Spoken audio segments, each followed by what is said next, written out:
Hola, ¿qué tal? En el video de hoy quiero hablarles de un pensador medieval que es San Agustín. Eh, Varias cuestiones. Primero, en primer lugar hay que decir que San Agustín es un personaje que a mí me interesa mucho. Sin embargo, debo decir que es un filósofo medieval. El tipo escribió en el siglo V de nuestra era, entre el siglo IV y el siglo V. Y en general a mí me ocurre que en mi condición de argentino, en mi condición de latinoamericano, ponerme a indagar un pensador de esa época en Europa, en realidad suena un poco caprichoso, es decir, desplegar todo un aparato crítico, filosófico para estudiar la historia de los monasterios y de la razón y de la religión europea. Y a mí en general me parece mucho más interesante analizar el siglo XVI o el siglo XVII en América, con la aparición de la colonización, de la cristianización de los indígenas, etcétera. Me parece que es mucho más interesante. Ahora, claro, uno siempre puede leer más profundo, más lejos, volver a un origen. Pero bueno, es como que todo nos orienta a ese origen que es Grecia y termina siendo una labor claramente eurocentrista y etnocentrista y uno se revela un poco. Sin embargo, este personaje de San Agustín a mí me parece muy fascinante. Me parece muy fascinante por varios motivos. Se dice que San Agustín fue el primer filósofo que introdujo la intrasubjetividad, de la subjetividad, la noción de el yo. Claro, puede parecer un poco ridículo pensar que antes del siglo IV en todo el mundo nadie pensaba, nadie tenía interioridad, nadie razonaba íntimamente. Se cuenta que San Agustín, a diferencia de lo que hacían sus congéneres, leía en voz baja. ¿Por qué?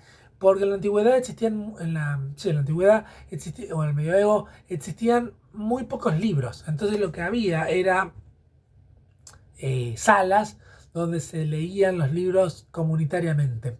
De hecho, no era poco frecuente que, que algunas personas conocieran las escrituras muy bien o de memoria y sin embargo fueran analfabetas.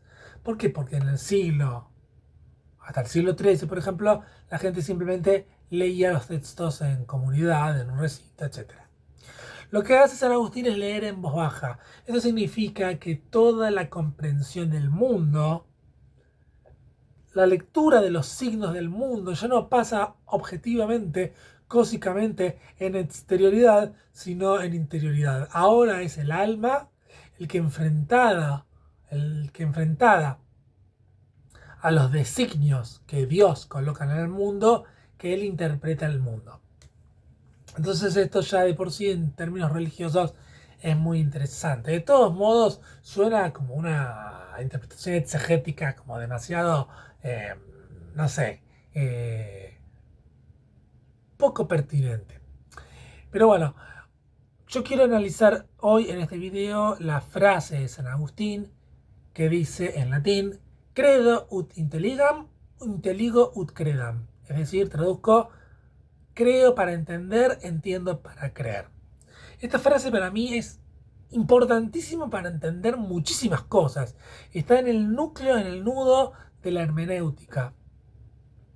Así que básicamente lo que dice San Agustín es que creo para entender significa que si yo leo la Biblia, no es lo mismo leer las escrituras creyendo en Dios que no haciéndolo. ¿Por qué? Porque la creencia en Dios va a determinar cómo interpreto cada una de esas palabras que está reflejada en el texto. No es lo mismo decir esta es la palabra de Dios revelada a los hombres que decir este es un texto literario o un texto de ficción.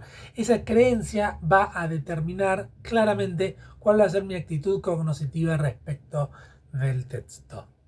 Entonces, básicamente lo que hace uno cuando cree es que no ve lo mismo. Y esto hay que analizarlo en su característica fuerte, en su posición fuerte. Cuando uno cree algo, no ve lo mismo. Es casi una configuración gestáltica. O sea, lo que yo creo abre el mundo de lo posible. Cuando yo creo algo, pienso y veo el mundo de una determinada forma y configuración.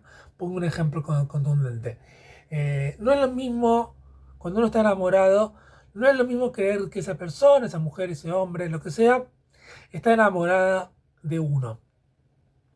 ¿Por qué? Porque en ese sentido, cada uno de sus actos, cada uno de sus gestos, cada una de sus palabras, el timbre de su voz va a representar algo para nosotros que podría... Y suponiendo que efectivamente esa persona estuviera enamorada, nosotros no nos engañaríamos. Es decir, esto no es una ilusión, esto es una posición hermenéutica.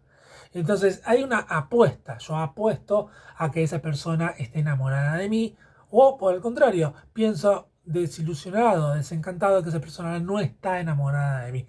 Entonces, cada uno de sus gestos se va a interpretar como desinterés, indiferencia, frialdad.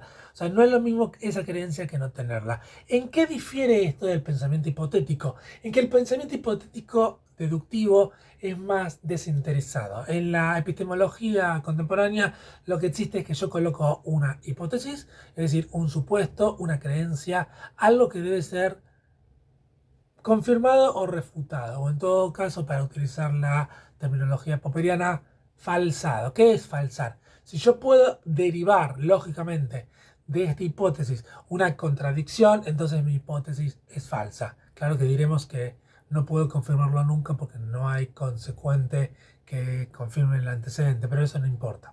El punto es el siguiente. Eso es más desinteresado y esas proposiciones se operan de una forma axiológica o de una forma lógica o de una forma formal. En cambio, la creencia hermenéutica actúa de una manera afectiva, emocional, pasional.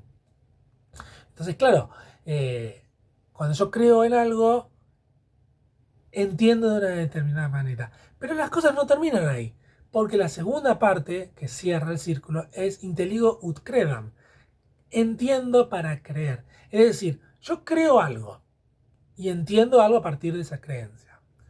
Luego yo tengo que ejercitarme racionalmente en mi inteligencia.